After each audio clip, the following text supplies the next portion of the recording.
मैत्रेयी और कात्यायनी याज्ञवल्क्य यही के इसी धरती के रहे हैं। मैं सब इसी धरती की कहानी ज़्यादा सुनाऊंगा आपको। बिहार की धरती का। और याज्ञवल्क्य बहुत बड़े संत थे, बहुत बड़े विद्वान थे, लेकिन मैत्रेयी भी उतनी ही विद्वान विदुषी थी। और एक उनकी दो पत्नियां थी। दूसरी पत्नी घर का काम देखती थी, कात्यायनी, और मैत्रेयी इनके साथ ज़्यादा डिस्कोर्स वगैरह में रहती थी। वो चूँकि पढ़ती लिखती थी तो वो ज़्यादा मतलब जो बौद्धिक संवाद होता था वो उनके साथ होता था। तो जब ये बड़े हो गए, मतलब जब इन्होंने कुछ एज हो गया, तो इन्होंने कहा कि अब मैं बनारस जा रहा हूँ, तो मैं घर छोड़ रहा हूँ, तो मैं अपनी पूरी संपत्ति तुम दोनों के नाम से कर देता हूँ, मैंने मैत्रेयी और कात्यायनी के नाम से।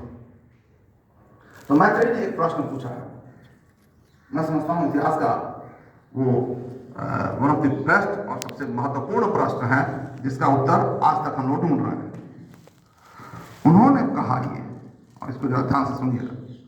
मैत्रेयी ने याज्ञवल्क्य से पूछा कि आप जा रहे हैं, आप अपनी संपत्ति हम लोगों को दान दे रहे हैं, ऐसा क्यों?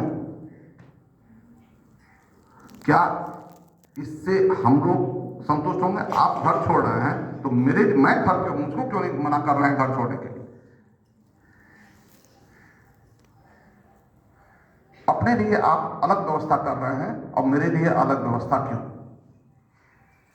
बात समझिए, ये विमेन एम्पावरमेंट का पहला प्रश्न था कि पुरुषों के लिए अलग व्यवस्था, महिलाओं के लिए अलग व्यवस्था, ऐसा क्यों? क्यों हम घर में ही रहें? आप जा रहे हैं अपने सोल रियलाइजेशन के लिए बनारस और मुझको छोड़ दिए हैं यहाँ पर, और हम सारी संपत्ति हम लोग को देके जा रहे हैं।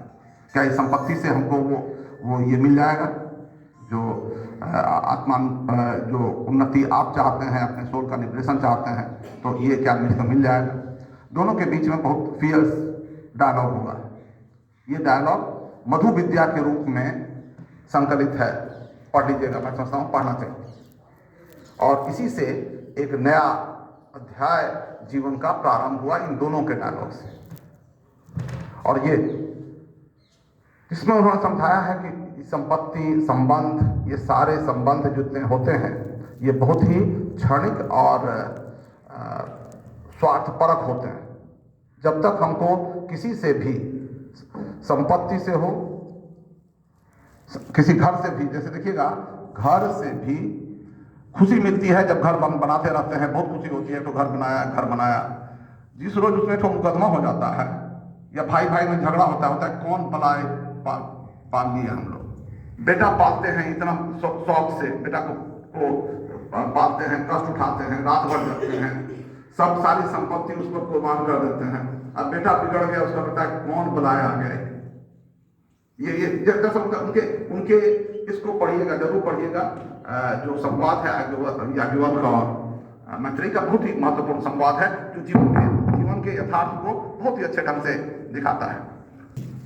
ये फिर मैं बताता हूँ कि ये अभी आप कह रहे हैं महिलाएं एम्पावर्ड नहीं थी, लेकिन महिलाओं ने क्या क्या प्रश्न पूछा है ये जरा देखिए। तीसरी महिला का प्रश्न मैं बताता हूँ। तीसरी महिला